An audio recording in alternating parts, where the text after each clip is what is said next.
Hello everyone. So if you have been following this page, you know that this space has always been about traveling, exploring culture, etc. But today's video is different, or I can say completely different. Honestly, I was wondering whether I should even upload this or not because this is not about a destination. But today, after reading an article on this very topic, I felt maybe it's time to talk about something I have observed closely. So welcome into the world of academia, social media, and what I call performative intellectualism. For a long, I have been quietly observing something. Initially, I ignored it. I thought maybe it's just my perception or maybe I'm overthinking. But the more I observe, the more I realize this pattern is not isolated. It's becoming fashionable. Nowadays, apart from creating meaningful work, there seems to be another shortcut to become popular. And that shortcut is create an image of being the most revolutionary person in every room. Question everything, oppose everything, mock everything, use difficult terminologies, quote famous philosophers, and suddenly people start calling you an intellectual. Now, before anyone misunderstands me, let me be very clear that I'm not against any philosophy or philosopher. I'm not against feminism. I'm not against left or right because I believe that ideas should always be debated, books should always be read, philosophers should always be studied. But what concerns me is when ideas become costumes instead of convictions. So, as a research scholar, university have been my second home because I believe universities and colleges are beautiful places for life experiences. They are supposed to be spaces where ideas compete, where evidences matter, where disagreement is respected. But sometimes I see completely different stories. Some people appear revolutionary only when there is an audience. Every discussion becomes a stage. Every classroom debate becomes an performance. Every social media post becomes an opportunity to become morally superior. And then away from public eye, the same courage disappears. That contradiction actually bothers me. Not because people help each other. We all know that helping is a good thing. Respecting each other is a good thing. Networking is part of every profession. The problem begins when someone publicly projects themselves as fearless agent against power, while privately changing principle whenever personal benefits are involved. And that's not integrity, that's image management.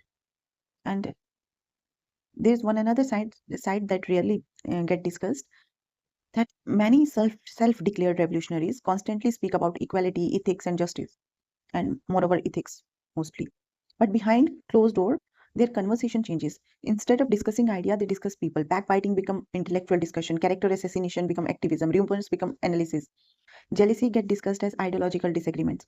Sometimes instead of appreciating someone's hard work, they try to damage that person's reputation. Sometimes they quietly influence others against someone they dislike, create misunderstanding and division. And the irony, the same person who mocks other by calling them people pleaser, the same people who laugh at others for respecting others, will themselves become the same or the most agreeable person in the room the moment they need a recommendation, an opportunity, or a favor. Publicly, they say never bow before anyone. Privately, convenience decide their principles. I think all of us have met people who are fearless only until their own interests are involved. Then there is another trend I have noticed, that nowadays everything traditional automatically becomes backward. Everything modern automatically becomes progressive. I have genuinely heard opinions suggesting that if a woman enjoy jewelry, traditional clothing, or cultural practice, she must somehow be less liberated. Means really? Since when did empowerment become controlling another woman's choice? Freedom means choice, ना? या हमने ही कुछ गलत समझ लिया उसको? If someone choose jewelry, then where is the problem? And if someone does not, then what's the issue? Because real feminism was talking about choices. It's about expand choices. It does not replace one set of expectations with others. And there is one another major issue, that's social media. Sometimes I feel we have confused criticism with intelligence. Nowadays, if you are appreciating something, people call you blind. If you question respectfully, people call you weak. If you disagree politely, people assume you are uninformed. Some have made permanent outrage their personality. For them, everything is problematic, everything deserves condemnation, everything must be cancelled. But constant criticism does not automatically make you someone intellectually deep. Sometimes it simply makes them louder, because there is a huge difference between critical thinking and habitual criticism. One builds society, the other only create noise.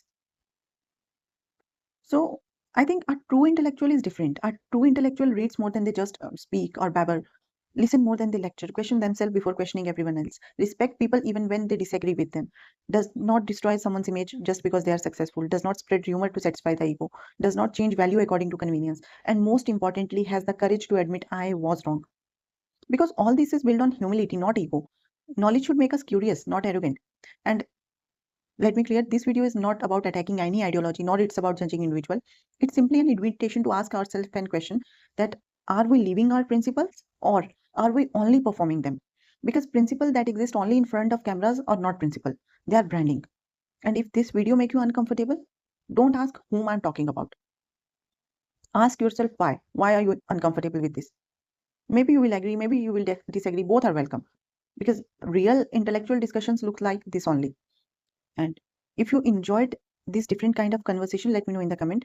And until then, read more, think more, and never lose your integrity in the pursuit of attention.